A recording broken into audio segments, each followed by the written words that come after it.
Io son dell'idea che bisognerebbe fare come in America, bisognerebbe armarsi e dovrebbero tutelare di più il cittadino onesto e non il criminale. Questo dovrebbe essere fondamentale. Secondo me un'arma in casa non fa male, ecco, giusto per la difesa personale, quello non fa male assolutamente.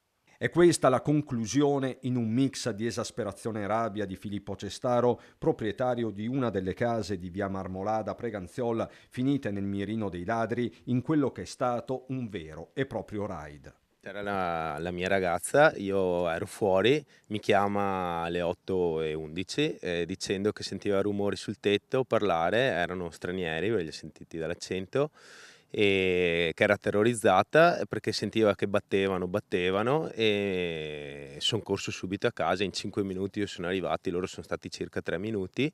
Un lasso di tempo che sembra infinito e che viene raccontato attimo per attimo anche dalle telecamere della videosorveglianza interna. I cani hanno iniziato a abbaiare, l'allarme comunque era partito e loro secondo me hanno calcolato qualche minuto, sì, in caso di arrivo di forze dell'ordine, okay, però in maniera molto tranquilla se ne sono andati, non scappando, correndo.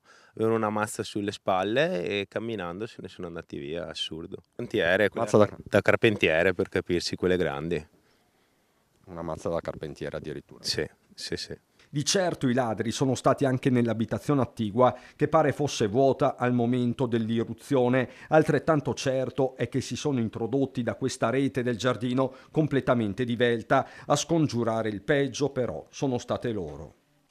Vicky, e adesso arriva anche la IPA. Quindi Questa è Vittoria e tremenda. IPA. Sì, Vittoria e IPA. E lei è tremenda, è quella che li ha fatti scappare.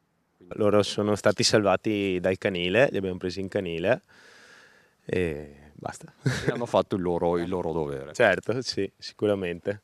Ora è caccia alla banda, probabile che sia dell'Est Europa e un aiuto potrebbe arrivare proprio da queste immagini. Speriamo, sono a volto coperto, quindi dubito, però magari si vede la stazza delle persone, erano in tre, magari riescono a riconoscerli in altri furti che hanno fatto quella sera, se escono altri video. Se c'ero io probabilmente mi sarei corso dietro perché a me fa venire rabbia queste situazioni, sicuramente non mi nascondo dentro casa.